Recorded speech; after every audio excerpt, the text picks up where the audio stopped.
From the makers who brought you life itself, this is another episode of The Twilight Zone. I don't know the theme. Or at least I don't remember it. Anyway, boys, you're probably wondering, why is he still inside? It's daytime. You can go outside, can't you? And it's like, well, shit, I wish I could. God damn. The grass and all these other plants are giving off pollen. And it's at the highest point right now, which for those of you with allergies, you probably already know that. Because you inside too right now. Sheesh. Anyway, I have been someone who's always been extremely susceptible to anything allergy related. Like, bro, I clear my throat and cough every time I eat, like, whether it's gluten or whatever it is. Or, cats. Not eating cats, but, being around them. And also alpaca fur and mangoes. And you're probably wondering, how are you allergic to alpaca fur? Well, funny story if I haven't mentioned it on this channel.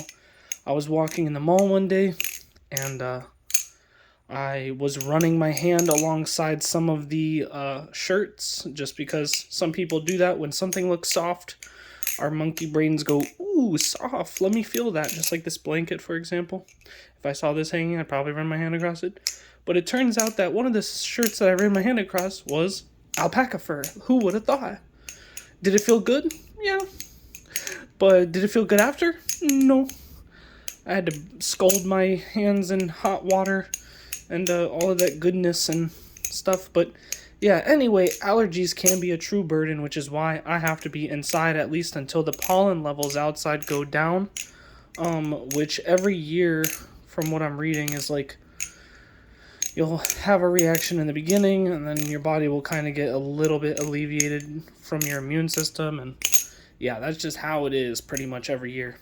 So speaking of alpacas and mangoes, I actually have an alpaca named Mango, and this is him.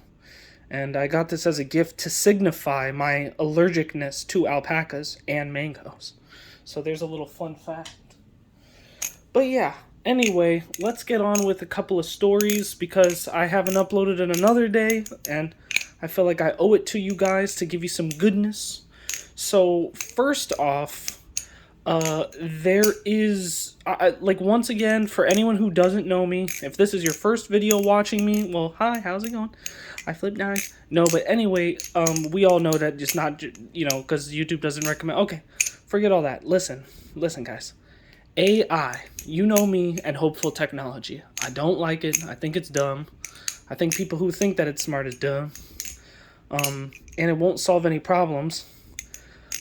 Because, it's too difficult and too complicated to get really into, because I like making my videos short.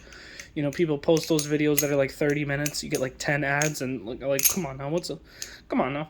Alright, anyway, long story short, guys, is there is, cheating in video games, and this one team has vowed to be able to stop that through their AI program. And I was just sitting here laughing, bro. And I was like, don't give these people false hope. Not only does AI not work, but it won't in this instance either. There's something called NTP, which is Network Time Protocol. And inside of a video game, when you guys have ping, you think that it's the latency on your internet. But it's not. It's also the latency to other things. Because the only packets that are going out of your ports aren't just UDP. There's, TCP and NTP and a bunch of other things that I'm not going to mention. But all of those add up to your ping. And some of them have nothing to do with your internet. Some of them have to do with the input controls and a lot of other things. So by implementing, an AI code that's supposed to scan for cheaters, people might think, oh, that sounds great, it's going to be cheater-free.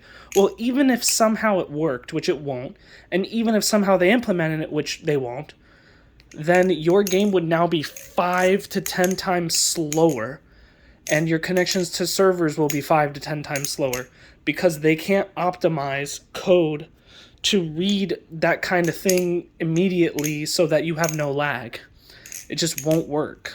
But yeah, so for everyone about the whole cheating and AI solving it, it won't, and GG. AI won't solve really much of anything.